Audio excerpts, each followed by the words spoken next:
រិសុទ្ធចិត្តសែនលែនរីករាយអសប្បាយទៅព្រះវិហារច្រៀងសរសើរព្រះដ៏មានចេស្តាទ្រង់អស់ណាកូនល្អ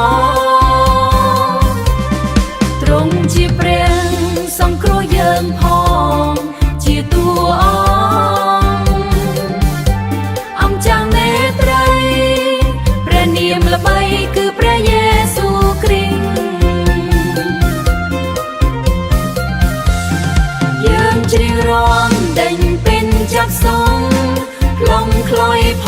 ងរំដំវៃម្លេងឲ្យស័ក្តិសមនាមឧត្តមទ្រង់យួរ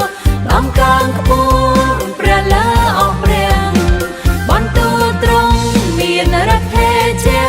កុំប្រហែលអែមលែងចូលស្វាស្វែងរកនោះទៅក៏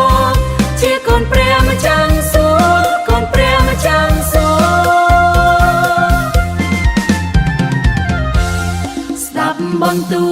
លព្រះជាអម្ចាស់ទៀងត្រជាឲ្យយើងគួរដំរាំងទ្រង់មានអំណាចផ្លាស់ប្ដូរមានអំណរនៅក្នុងដួងចិត្ត